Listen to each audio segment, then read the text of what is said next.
Hello and welcome to Jennifer Knatters, my knitting video podcast. I'm coming to you today, Tuesday, the 6th of November, from my home in Inverness, Scotland. As you can see, autumn is behind me. Autumn is well underway and even starting to wind down a bit. A lot of leaves have already lost, a lot of trees have lost their leaves, and there's a lot of raking up to do outside. And it's a bit of a drink day today, but it's not raining, so hopefully it won't be too noisy. I'm in the conservatory, and when it rains, you can really hear it drumming on the roof. Yesterday was bonfire night. We did not go because it was raining, and it was also, I don't know why the Highland Council decided to do it so late. I don't know why they decided to do it on a Monday night and not do it over the weekend. So it was Monday night, a school night. It didn't start, I don't think they lit the bonfire until 7:30, and then the fireworks didn't start till almost 8.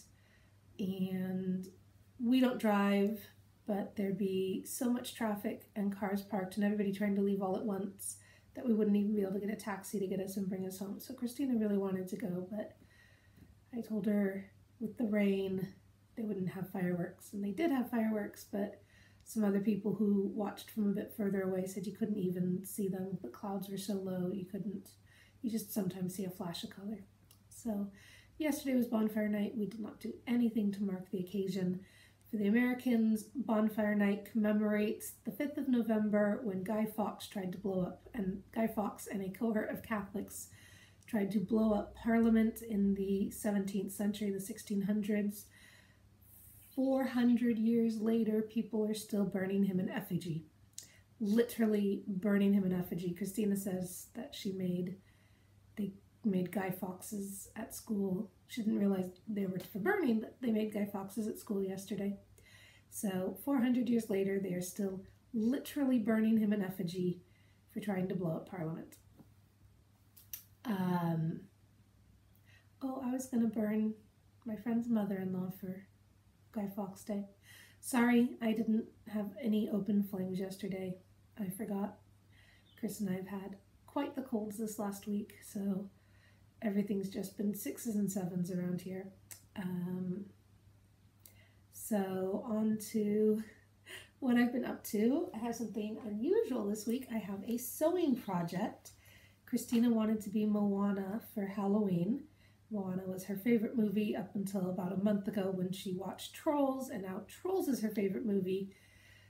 I prefer Moana, but that's fine. She can watch Trolls if that's what she wants to watch.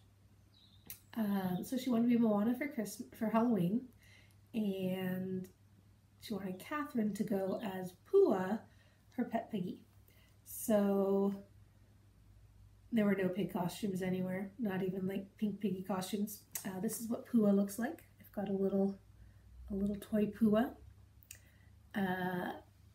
And there were no pig costumes to be had for love or money. So I eventually found at Tesco, I found a gray kind of sleep suit, and it had just little bear ears. But I cut out and sewed on pig ears and added, sorry about that, I heard someone yelling and it sounded like it was coming from really close by. I thought it was inside the house, so I had a quick look. There's no one in the house except me and Catherine. Catherine's taking a nap. Must have just been someone walking their dog in the woods. The downside to this room is, because it is just glass walls, glass windows almost everywhere, you can hear things outside pretty clearly. Anyway, as I was saying, I found a gray, I can't even talk, a little gray snow suit. It's not waterproof, but a warm suit. And I wasn't able to buy felt patches. I wanted felt patches. The shop that sells little bits of felt in town, just making room. I saw one of the cats get up, so I'm making room for her to come sit next to me. Though she will not sit next to me. She will sit on me. The shop that sells little felt patches, I went twice and it was closed, and the second time there was a sign in the window saying the shop would be closed until yesterday, actually, or today, this week, which was not going to do me any good. So I wound up going to H&M, and on their sale rack, I found 2 t-shirts, and I just cut out bits of t-shirt, the gray shirt and the pink shirt. I've actually got, oh, sorry, scared both cats. And then I had a little bit of Swedish tracing paper that I used to cut out the pattern actually for the ears, that I traced the same shape for all 4 bits, the pinks and the grays. And then I cut out 2 pieces of the Swedish tracing paper to put in the middle, and that gave the ears a bit of standy uppiness. And then I just sewed some little patches on my little pua.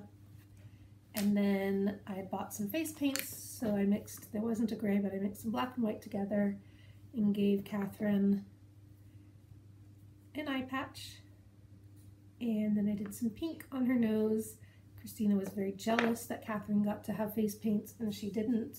And I explained that Moana doesn't have a painted face. Moana just is a person, but she wanted face paint, so I gave her some rosy cheeks as well. I was not a good monkey. I did not get a picture of them together. I meant to. The only one I have is them from the back. We were invited to one of one of Christina's classmates had a Halloween party, and they were playing Pass the Parcel, so I got a picture. Catherine hadn't been playing, but she went and sat with Christina, and I got a picture of them from the back having a little cuddle. So I will try to insert that picture here.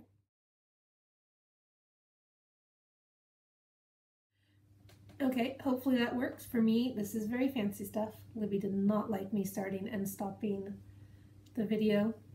The only other thing to add about the Halloween party is that I had brought some candy corn with me. You cannot get candy corn in the UK, but I find there are still references to candy corn in the UK. Like at one point, Christina and I did a class, and for the Halloween lesson, they had a printed border around the sheet they handed out for the mums that had candy corn all over it.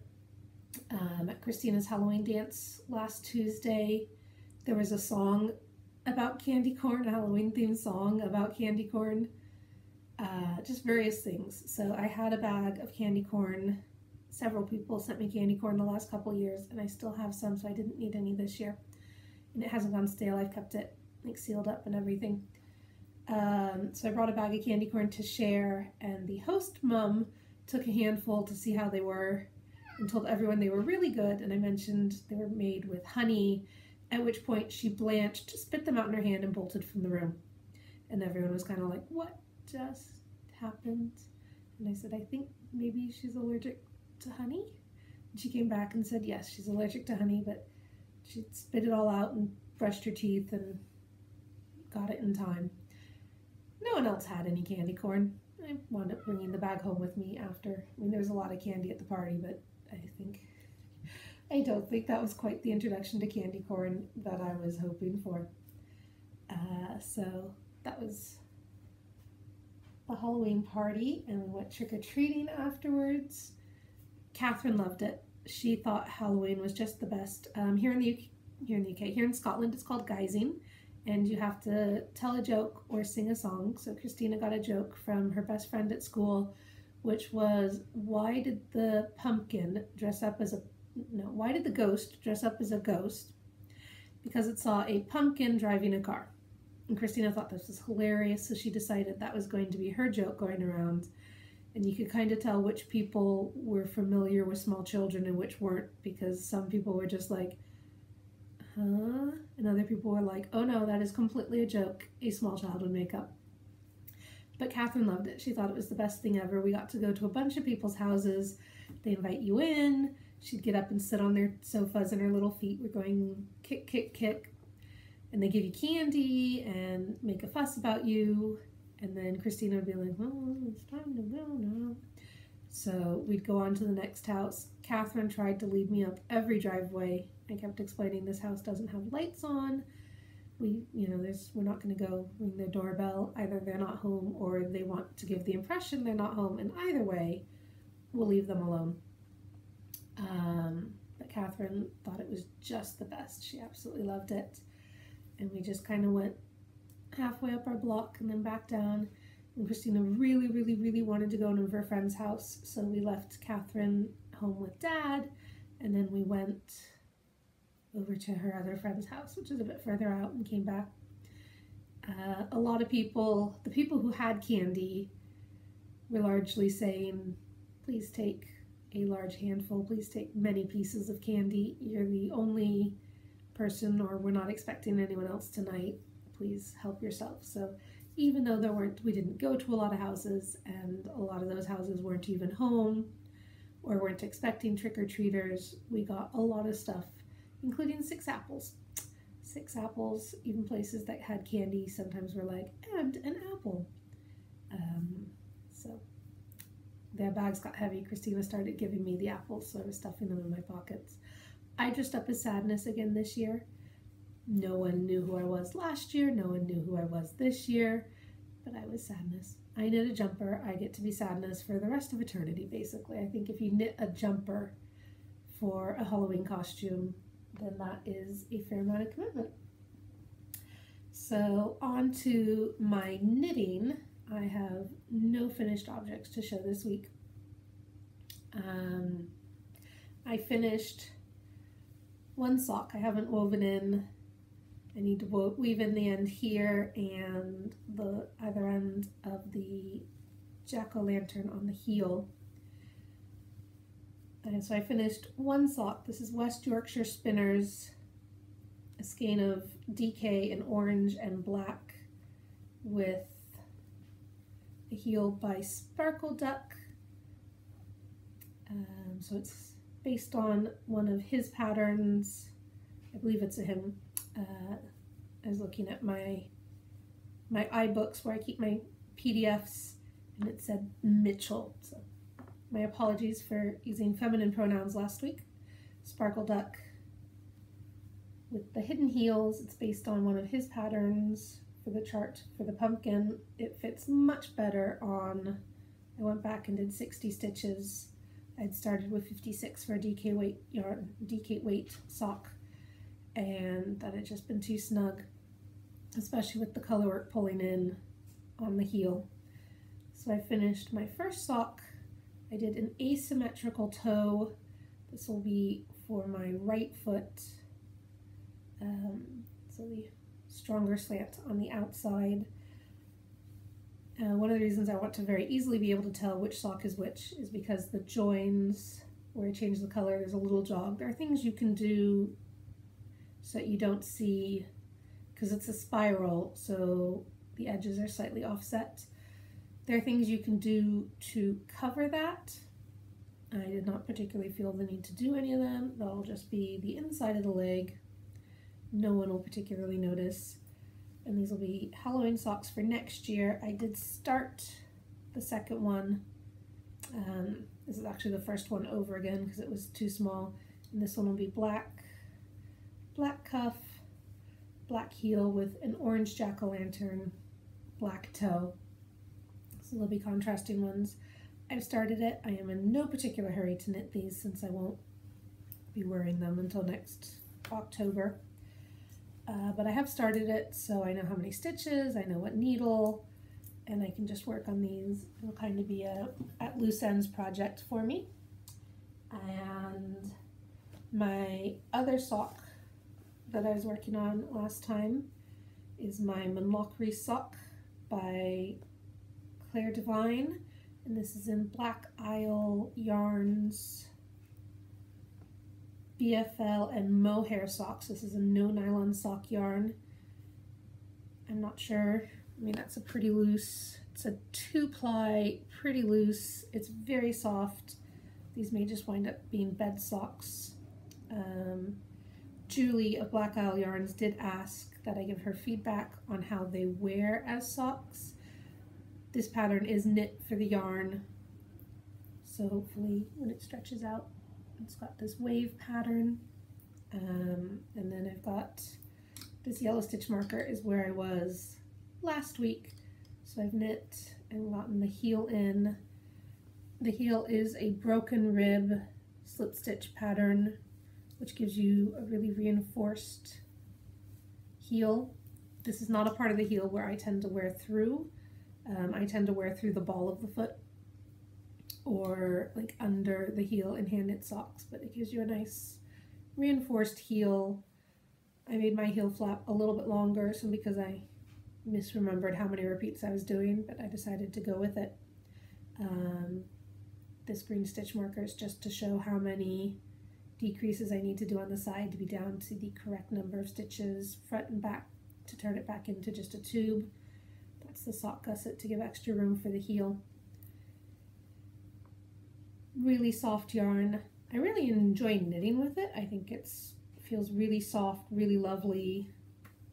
I'm not sure how it'll hold up as socks, but bed socks are a thing. Keep your toes warm overnight, just lounging around. Not everything has to be boot socks that get a lot of wear and tear. So I've made really good progress on those. I'm very happy with how they're coming along.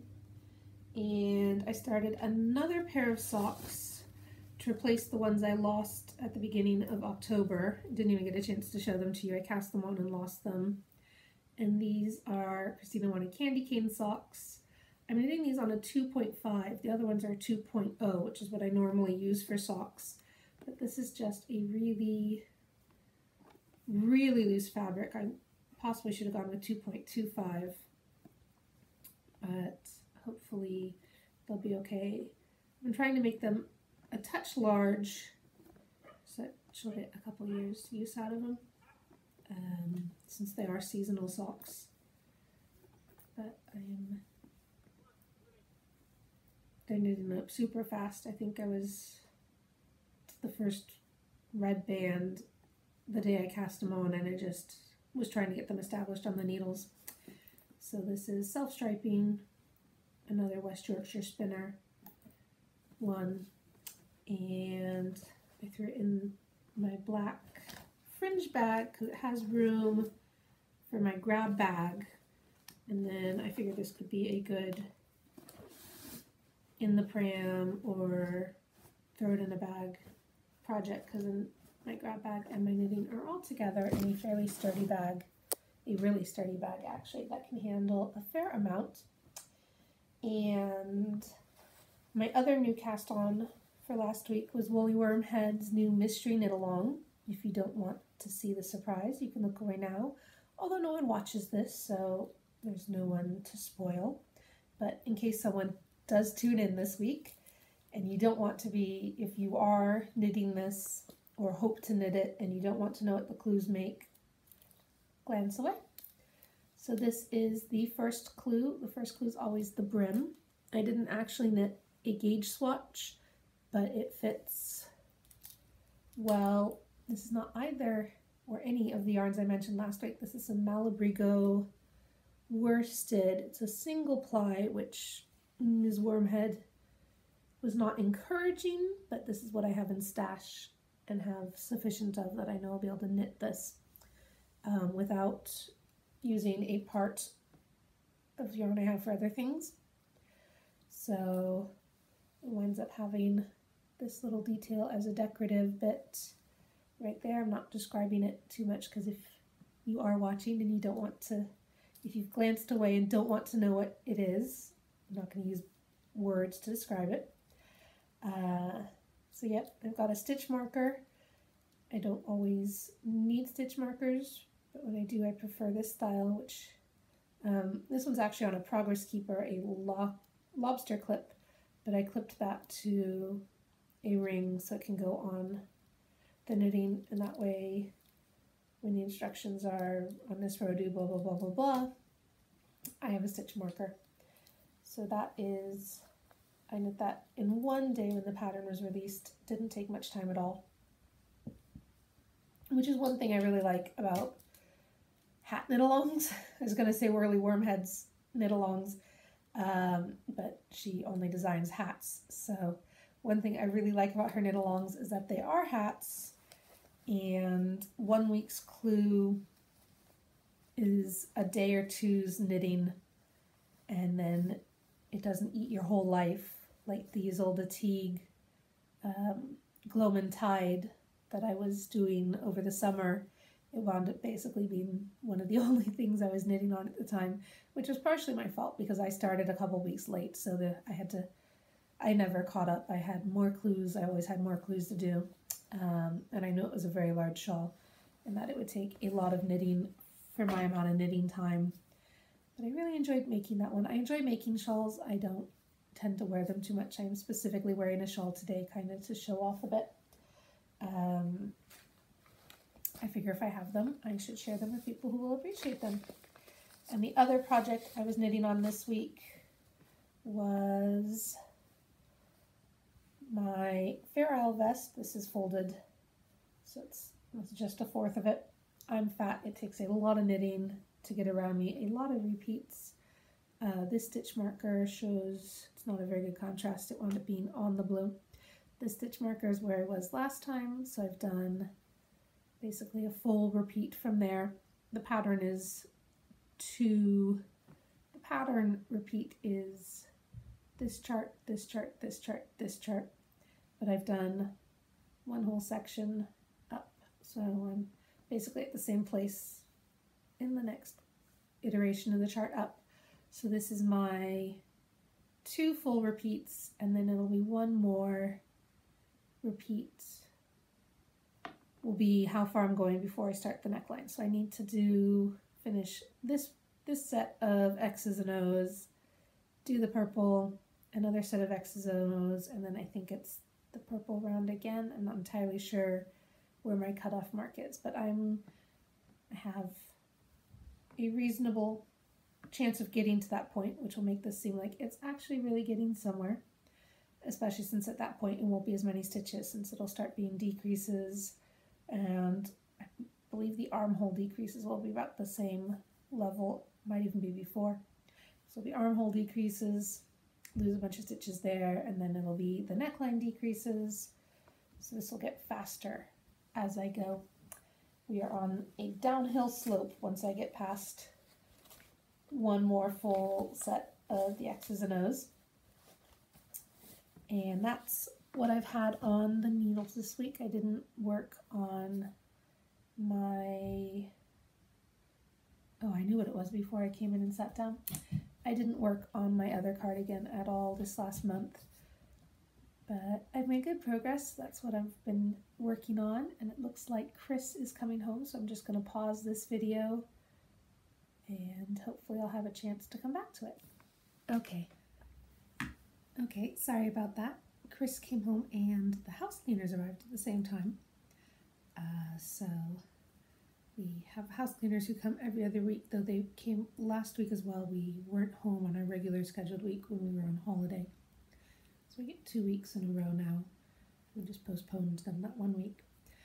We have divvied up the house cleaning chores equally between us, and my half of the house cleaning is picking up everything so the house cleaners can clean, and Chris's half of the house cleaning is paying house cleaners to come and hoover, mop, wipe,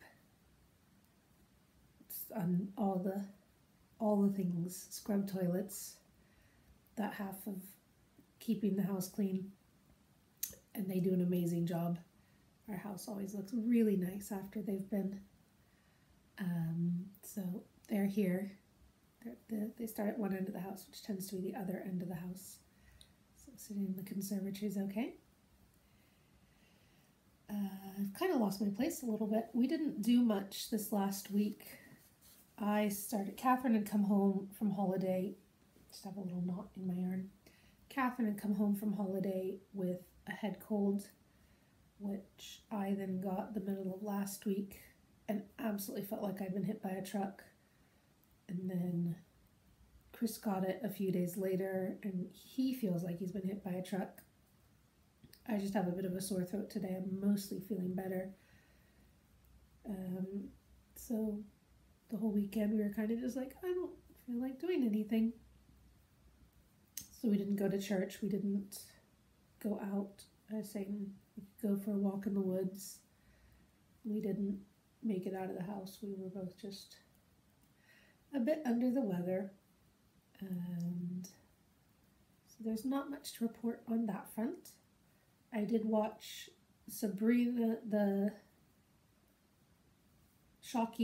chilling adventures of Sabrina. When I heard they were making an adult Sabrina the Teenage Witch, I thought they meant they were making a show about Sabrina the Witch having grown up. I did not realize they meant it was going to be a very dark version of Sabrina the Teenage Witch. It was very dark. It's also very good. I couldn't stop watching it. Having finished it, I very much wish there was more that I could just binge right away. So it's very binge-worthy. A bunch of knitters are very excited about all the different jumpers she wears. It's very kitsch. It's a show that's a little untethered in time in that it has a very strong kind of 1950s feel, but the kids all have mobile phones, and it's very clearly set now, but in a now that has a 1950s kind of aesthetic. But I enjoyed watching it. As much as I'm certainly not a practicing Catholic and I have no faith anymore, a lot of the satanic stuff was very hard on my nerves. I was just like, ugh. But I'm sure other people will enjoy that. If only for me, it's all made up anyway. What does it matter which side you're on?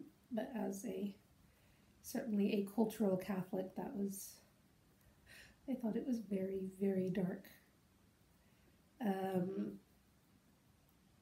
So hopefully, well, I'm sure there'll be a season 2. There's been plenty of buzz. I'm sure it's very popular.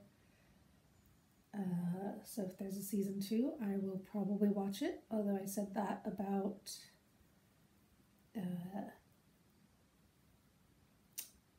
no, I can't. Riverdale. I was going to say, what is the Archie comic one? Riverdale. But I haven't yet watched season 2. I hear season 2 is a bit of a train wreck, and that season 3 has found its feet, and if you want something that's just completely bonkers, then season 3 is you're completely bonkers. But I tend to find if there's a gap, I don't always start up again after the gap. So that's just a me thing. I don't even know why I do it. It shows I really, really like, and then I have to take a break, and then I just don't quite feel like watching them. Even though right now, for example, I'm not particularly watching anything else.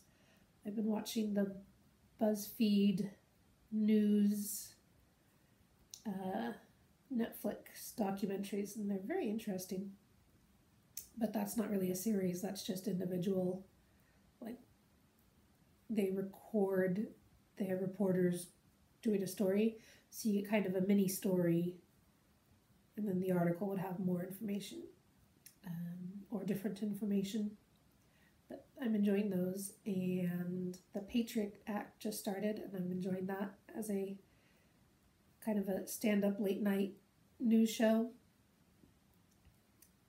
But I don't really have any stories on the go. So I've been watching more knitting podcasts instead. It's kind of a thing I do. I'm not really reading anything at the moment either. I was reading The Lady Astronauts by Mary Robinette Kowal, and I really, really, really, really liked the way it started, and it's well written, and it's a good story, and it's interesting, and I can't deal with how depressing it is. And it's not even a depressing story. It's set in an alternate 1950s. It's just after World War II, and the only difference is a meteorite crashed near Washington, D.C., and flooded the eastern seaboard. And so they're living in a world where there was a mini ice age following the meteorite crash because of all the smoke and everything that kicked up into the atmosphere. But then because of all the water that got kicked up in the atmosphere, it's creating an advanced greenhouse effect. And within like 10 years of the meteor crash, 20 years at the outside, the world is basically going to boil, literally boil. The seas will boil, and that's too real for me. I can't deal with that right now. So I kind of had to stop reading. So, and I haven't really, because I don't know, I'm just having a book slump, I think is what it is. It's just a book slump. So there you have it. That pretty much catches everything up on what I'm doing. I think that puts this podcast at pretty close to half an hour. And I guess I will talk to you next week. I may have to pick a different room or close more of the blinds because I think the light outside keeps changing and it keeps making me wash out or become brighter. And oh, one more thing, Catherine had the gymnastics started up again after the holiday. Technically it's the start of a new session, but so she went to gymnastics on Friday and she was saying she wanted to go, that she was hungry and she wanted to leave, which is fair. But I said, we're almost done with the class. The class is almost over. Why don't we just finish and then we can go? And so at the end they did the wheels on the bus. No, if you're happy and you know it. And she loves if you're happy and you know it. So she was very happily doing all the things. And last night Chris was singing if you're happy and you know it and saying things like if you're happy and you know it, wiggle your fingers. And so she was trying to do it. And I was saying that was a good way of checking her comprehension on various things is what she could do, because she really wants to do all the actions for the story, for the song. So they did if you're happy and you know it, and then they did the cool down. And for the first time, Catherine did all the things for the cool down, like the stretching and, stretch up high, stretch out wide, bend down low, shake your arms. She did all of the cool down things, whereas before she hadn't done any of them. So I think because it had segued from the song, she really liked acting out to the instructions. She did the instructions, which is not a thing Christina would have done, like following instructions and doing various stretches and stuff. But it was just a lot of fun to see her do that. I was very proud of her. And that pretty much catches us up then. I can't think of anything else I was wanting to say this week.